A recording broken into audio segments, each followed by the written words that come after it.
Thank you so much for joining today in this class, Other Dimensions of Experience.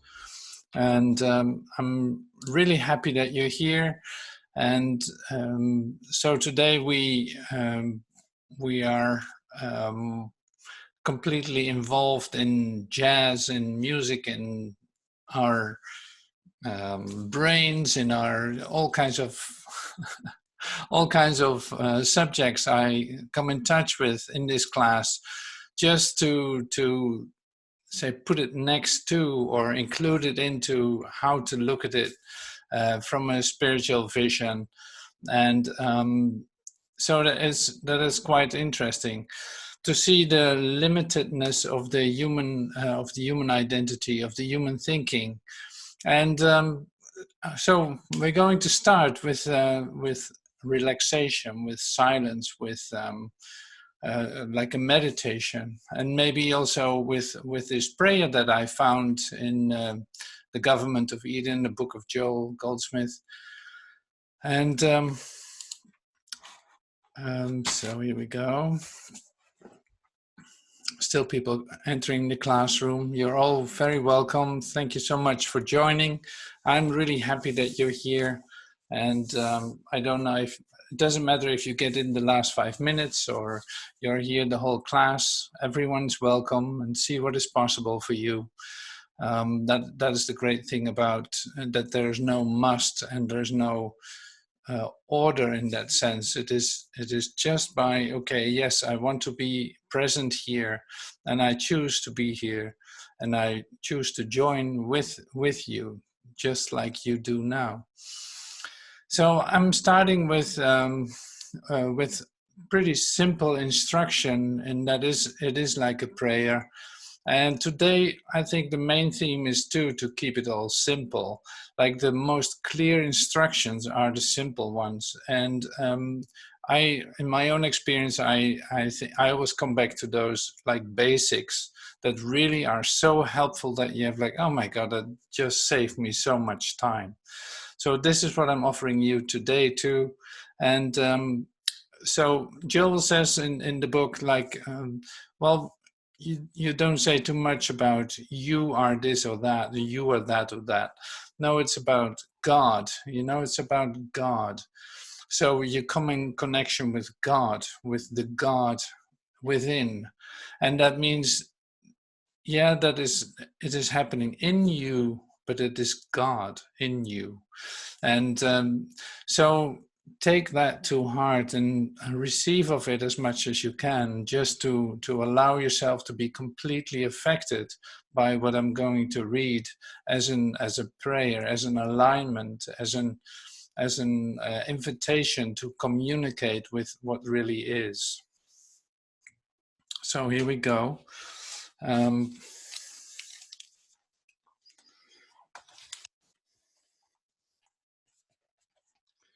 So you can close your eyes if you want to. Just relax, breathe. Relax your shoulders, relax your body, maybe move a little bit or whatever feels good to you. So here we go. God is perfect. God is spirit. God is life. God is the soul of infinite being, individual being. God is the soul of individual being. God is manifest as individual being. See, all this is happening right now. God is spirit. God is life. God is the soul of individual being. God is manifest as individual being here right now. God is incarnated as individual being. God is all true being. God is the only law. God is the only law to any situation. Disease is not law. Human belief is not law. God is the only law. God is the only law.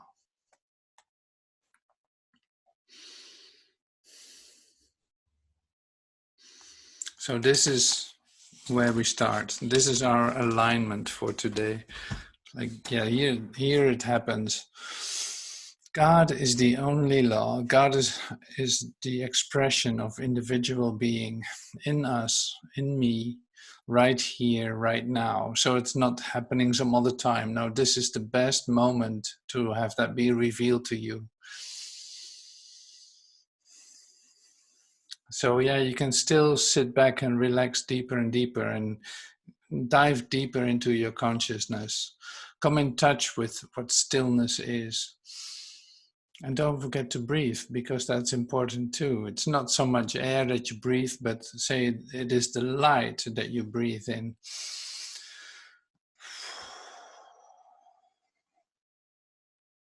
So immediately there's more spaciousness in your mind.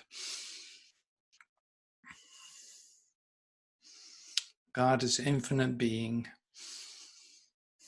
It's not limited by time or by place or by anything like that.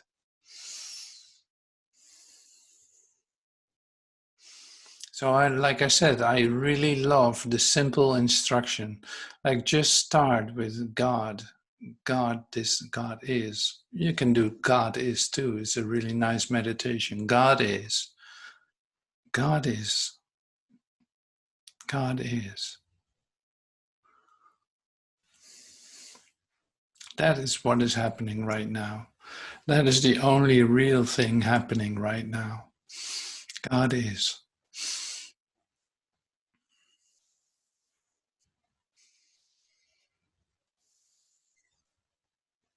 Yeah, you start to look a lot better. You start to look a lot younger when you breathe this in. This is really like a recognition for your soul, your heart, your spirit. Thank you, God. Thank you, God, for this moment that we are together, for this moment that we can breathe literally the love that you're giving us. I thank you for the recognition in me that I recognize what actually is true about me.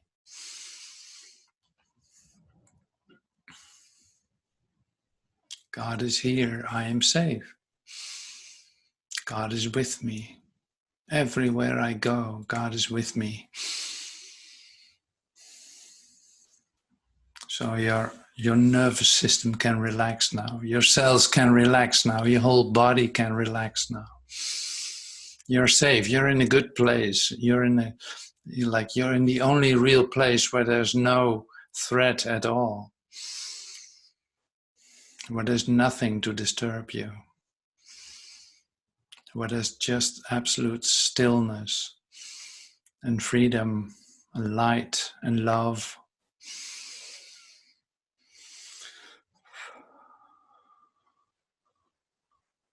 So yeah, just breathe and relax deeper into that. God is perfect. Perfection is right here. In this present moment, everything that's being presented is perfection, nothing else. So your whole system is in recognition of that truth, of that reality, of that perfection.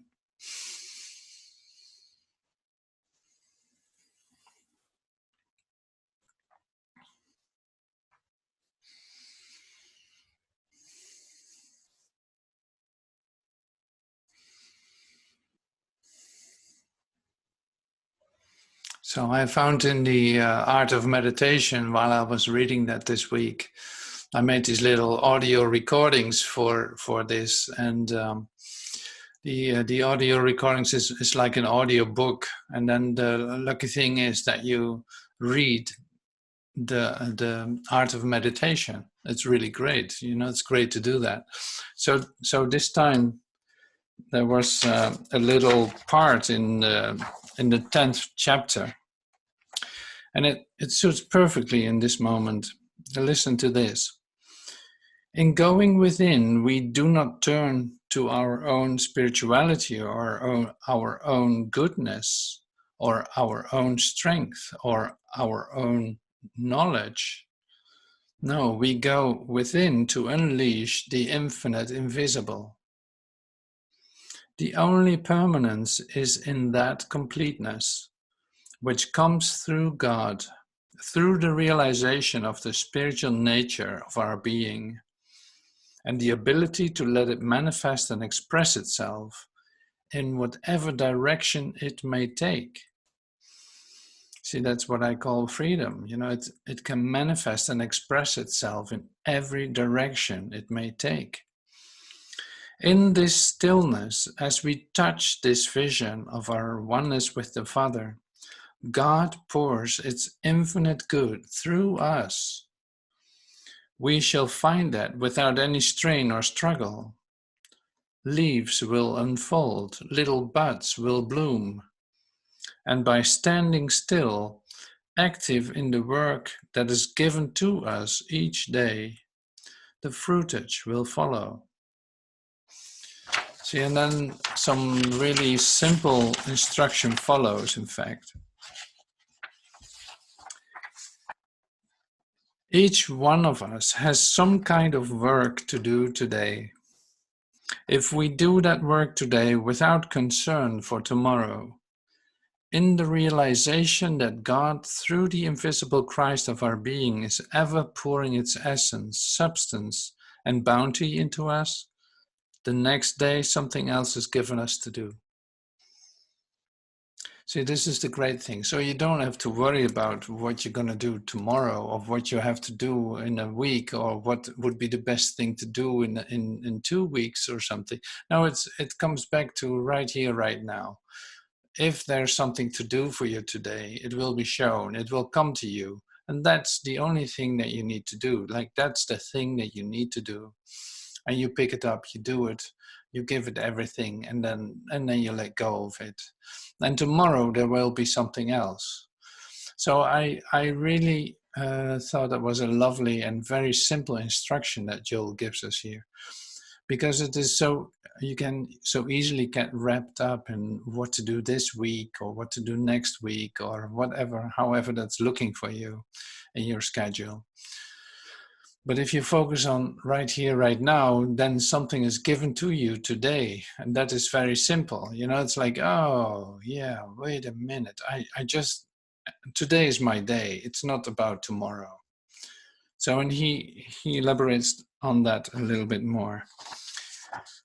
Tomorrow there may be another mission, another work, or another activity for us. Nothing can keep our work from us. When the Christ has been realized, its activity can never be impaired, impeded, delayed, or hindered. God has a way of wiping away every obstruction. Nothing can prevent the fruitage from appearing in our life when its time has come. When that moment comes, the God force will thrust it into expression. I love that too. Like, it thrusts it into expression, just inexorably, as the unborn child is expelled from the womb when its moment arrives to appear on the scene.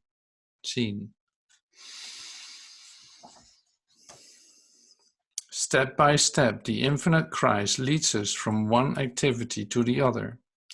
It may lead us from the business world to the world of music, or from a world of family duties to the ministry of healing or teaching.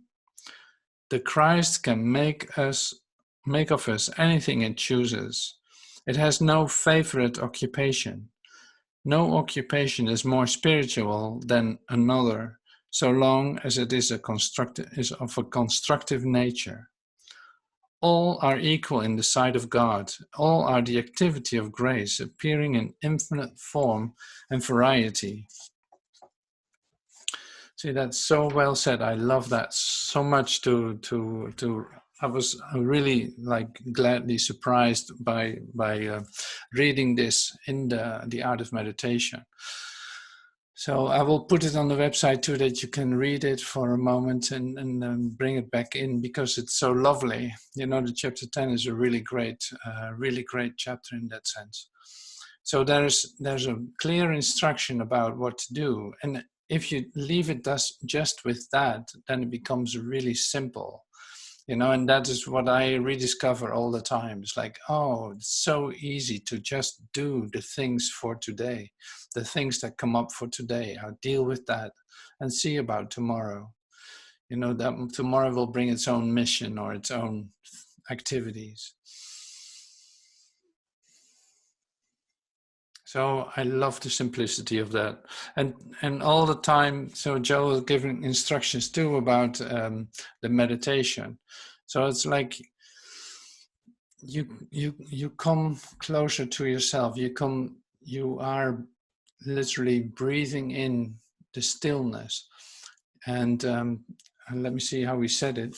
Like, because I love it how he says it. See, it's like you don't do this. You don't turn to our own spirituality. It's like it has nothing to do with you as a personality. So it's like everything that has nothing to do with truth will just be left behind for a moment. Just like I always say, like, okay, put your backpack full of ideas on the shelf, or put your past on the shelf. You know, don't need it. Your questions and answers can go too. And there's still more and more and more things that you don't have to do. So in order to enter into this present moment, the way is to come with open and empty hands, like empty hands, no ideas that are clinging on it, no identification that is clinging on it, just clean and pure.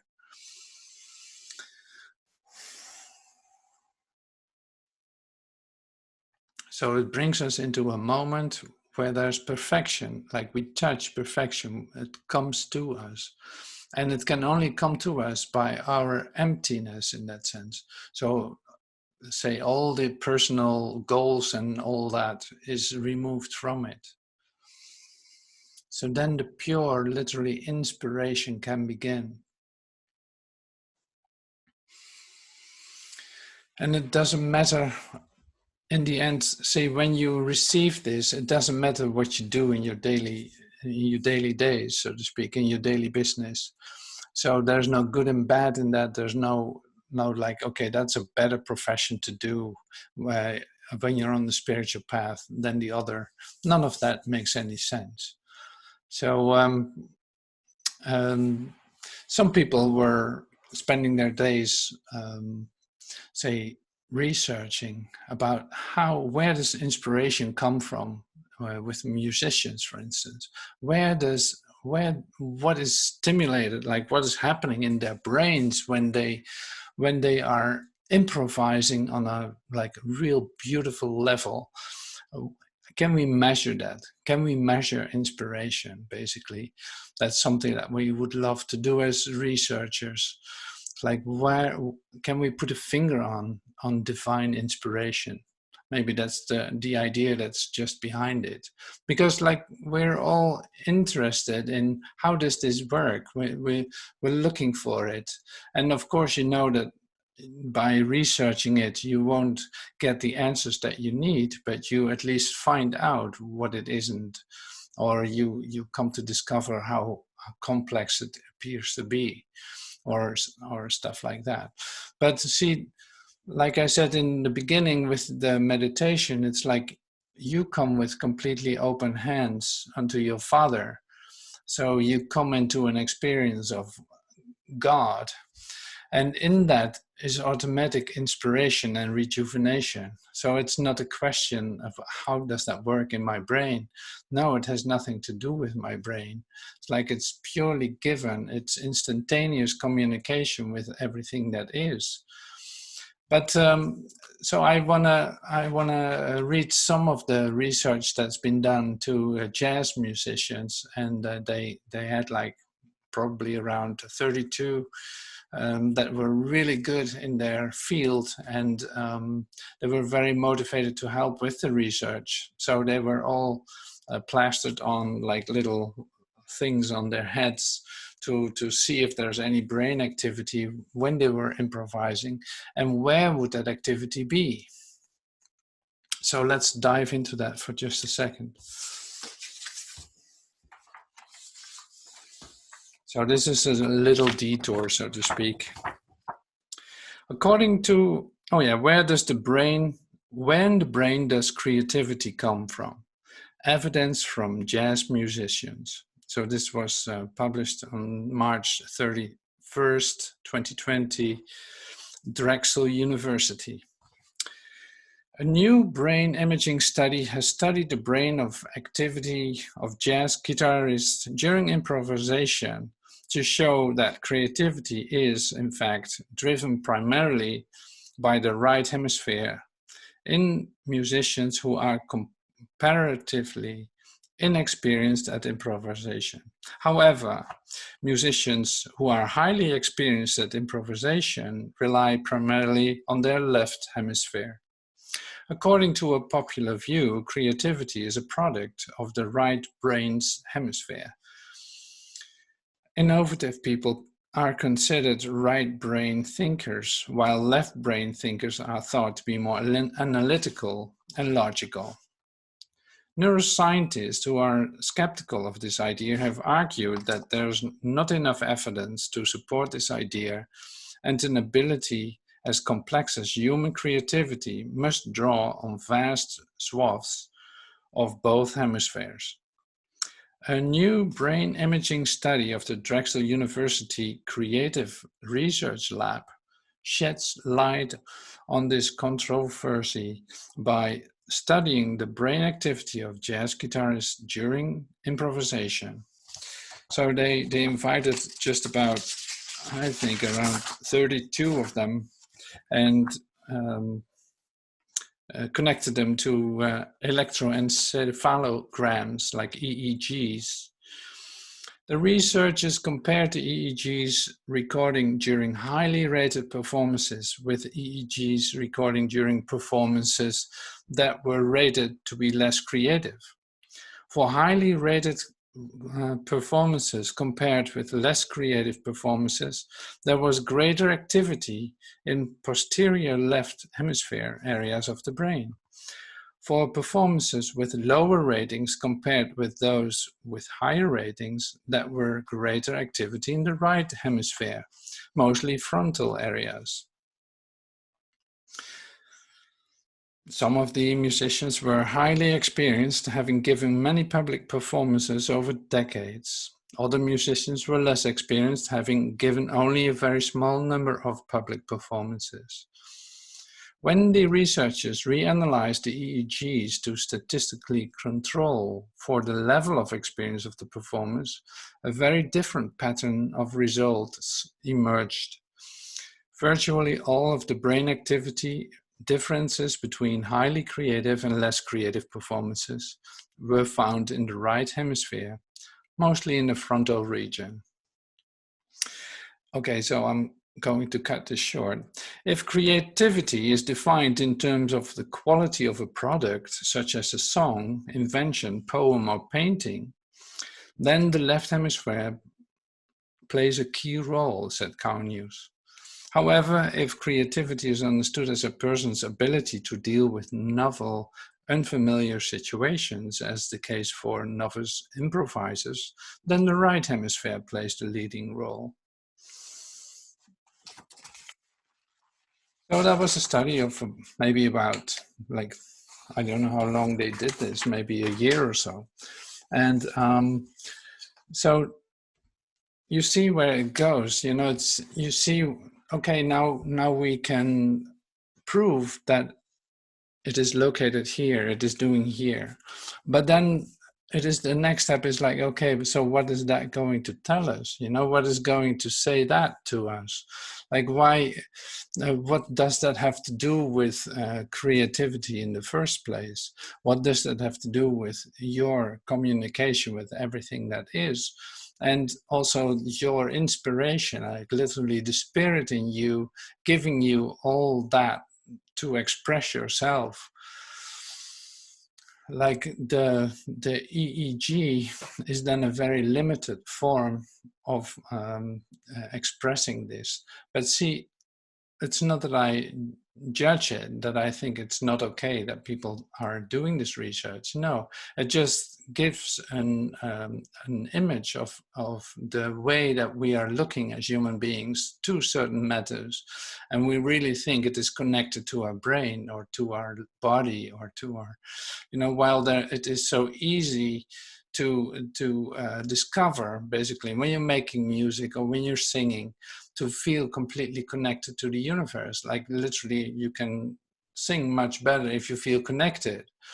Otherwise, you see the beauty of an orchestra or the beauty of a band playing together is like they know exactly from one another about what they're doing, and in the literally experience of oneness, like they are playing as one, they can do all kinds of things that they would never be able to even make an agreement on with each other.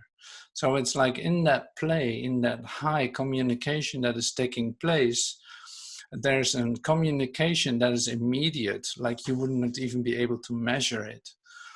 And just based on an idea that we are one, that there's literally only one of us.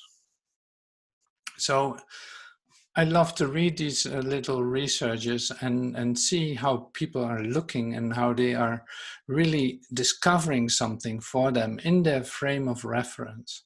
And to see then like, oh, I would not be able to look at that this way anymore. I was a researcher before, but now I cannot look at that this way anymore. It is completely gone. Like it's completely changed. And that is the beauty of having a transformation going on in your life that literally takes you over, that literally makes you see that there is something communicating in you that has nothing to do with your personality or with this world. I love that. I love that. See, the great thing is, and that is maybe where I'm pointing at right now, is that in the discovery, in the process of your transformation, you discover your incredible change of sensitivity.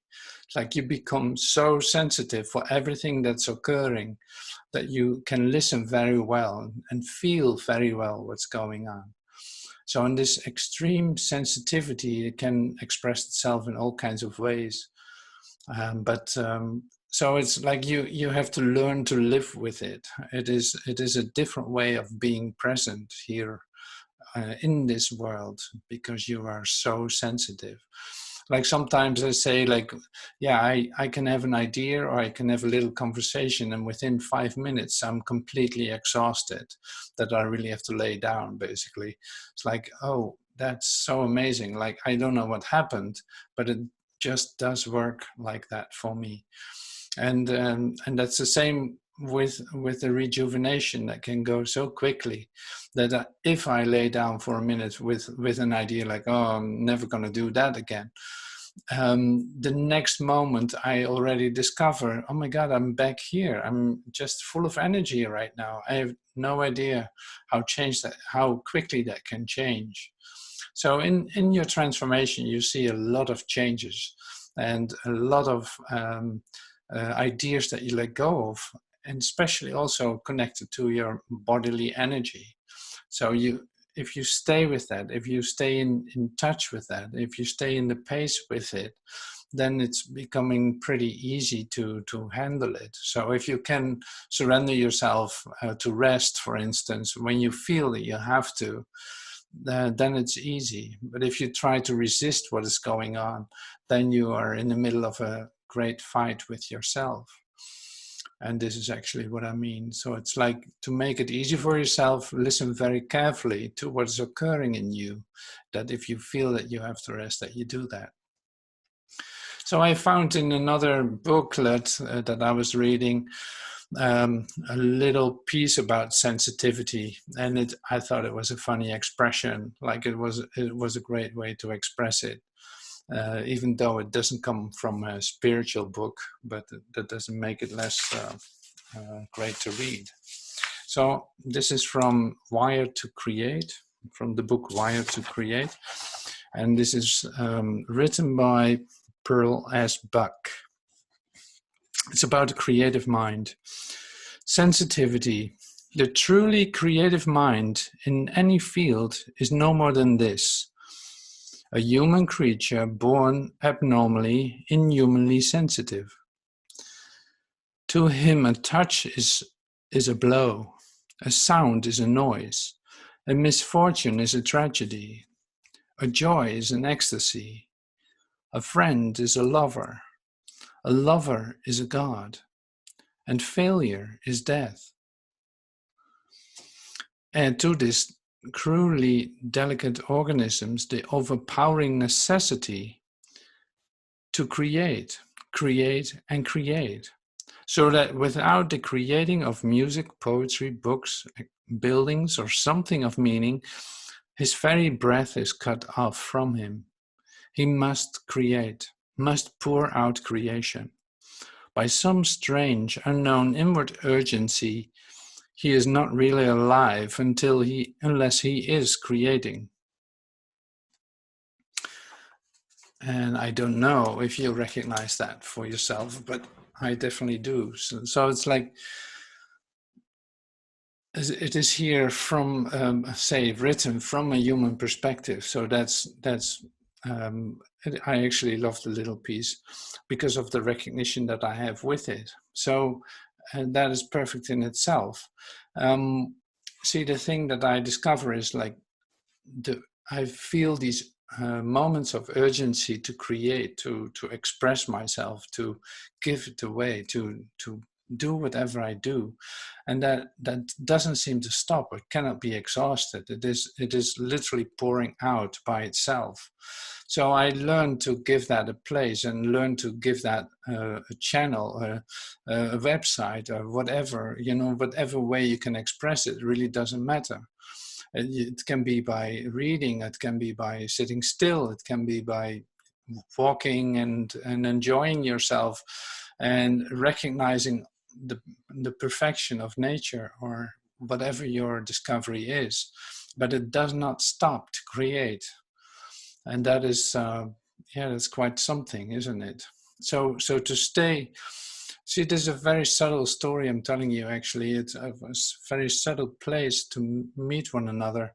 But it's like, if you can stay up with that flow, if you can allow that flow to go through you, of creating, of expressing yourself, of doing the things that you're doing, within the inspiration that you get, then there's no obstruction. You allow that to pour out literally in your life. And I just love to say, to be aware of that possibility, and also to be aware of the fact that that is a continuous flow, and that I don't need to obstruct it whatsoever. I can trust that completely, what is going on. So that is on a certain level of it's some sort of abstract, indeed. So it's that I cannot tell it. I cannot say it any clearer than I do. So this is the words that are coming with it. So I love that. I love the way that is pouring out of me. And I hope that you like the way it pours out of you. Maybe it's just in stillness. Maybe it's just looking like this or that. That is completely perfect in itself. So I love to touch these things, like these little subjects, because they're all part of this expression of the process that's taking place in us. And in fact, discovering the unlimitedness of your freedom. Like, there's always more. There's always something that you didn't see, or hey, you thought this yesterday and suddenly now you see the opposite, and that is working out so well. See, there's no limitation whatsoever. It's just, if you get out of the way, it becomes very simple. It can just evolve and literally come into form. And one of the words that Joel used in his way of meditation was that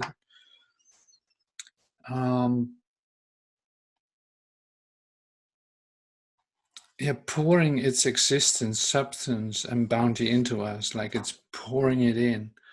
It pours in. God pours its infinite good through us. It's like it's not stoppable, just like a baby being born. Like suddenly it's time to be born, and there it is. And so it is with you, and so it is with me. You know, it's like it's literally unstoppable.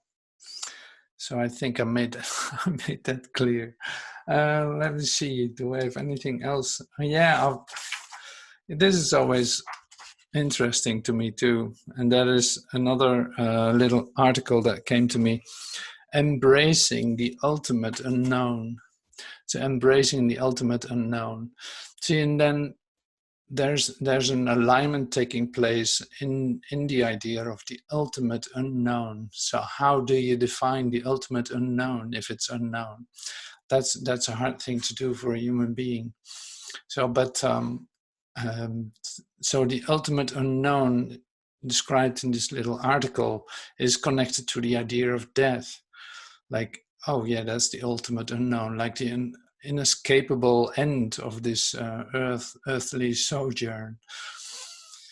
And so that's always the human greatest fear. And actually, it's only accomplishment. You know, one thing for sure, as a human being, you're going to die. So it is more, it is not unknown. It is, yeah, you don't know where you get yourself into when it happens. And maybe there's nothing, and maybe this or that, you know, you have your own considerations. But now it's being presented as something so big that you will have to be afraid of, because it's like, that's the end of you.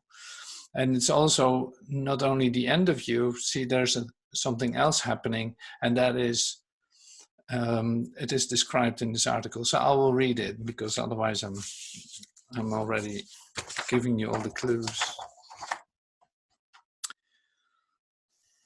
So this is Scott Barry Kaufman on April 27, 2020, Embracing the Unknown.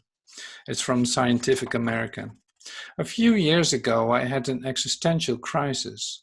I underwent a very benign medical procedure for which I was told that the probability of death was very low. I remember wanting to respond, "You mean not zero? You mean that there's a chance I could die?" The procedure went according to plan, but I was left with a sudden awareness of my mortality. So for some strange reason, I went nearly 40 years of my life without the deliberate, conscious awareness that this life, at least in this body, won't last forever. And quite frankly, the thought terrified me. To get a grip, I read the book, The Denial of Death by anthropologist Ernest Becker. Drawing heavily on the work of the Austrian psychoanalyst like Otto Rank, Becker declares that there's a rumble of panic underlying everything. According to Becker, this is the result of an existential paradox. And this is the terror. To have emerged, like this is the human life, to have emerged from nothing, to have a name, consciousness of self, deep inner feelings, an excruciating inner yearning for life and self-expression, and with all this yet to die. I definitely apprehend the rumble of panic that Becker described, but his proposed solutions, which included taking a leap of faith into the invisible mystery of creation that has a design beyond human comprehension, offered no guidance as to how to actually live my life, even if I took such a leap of faith. See, and that is the great thing about what we have discovered, you know, is that you can take that leap of faith, and that you did discover there's more to life than just this tragic human little story of being born, having a name, working yourself up to something, and then see everything disappear again and you die. You know, it's like such a tragic story. Luckily, we have found something that is of a complete different nature, that has to do with our true existence, with our true being. So then the human story, so to speak, becomes very pale and meaningless in that sense. But that doesn't mean that in the steps of your human beingness here, like literally being here in this world, in your human relationships, and in your dream, literally, it doesn't mean that you're not involved in the things that are taking place. No, it means just that you will be affected by it in a way that you esteem it as real, or that you feel the connection with your brother, or however it's going to come to you. So that's what I mean to say is I'm not going to deny anything, any feelings that are coming up in your personal human life, so to speak. It is not a matter of negating. No, it's a matter of inclusion, including all of that in, but coming into the recognition of your true nature. You know, that's always the place to come back to, so to speak. So I'm really happy that you joined me in this class today. I'm really happy that we got to touch on a couple of subjects, and basically nothing else changed. We're here, we're meeting, we're joining together in this one light of recognition of a true nature, and that is the only thing that is going on. So thank you so much for being here and keeping up with me. Um, Thank you so much for that. And I hope to see you next week. Or if you have any questions, send me an email or join the class if you feel like it. And I hope to see you soon. Thank you.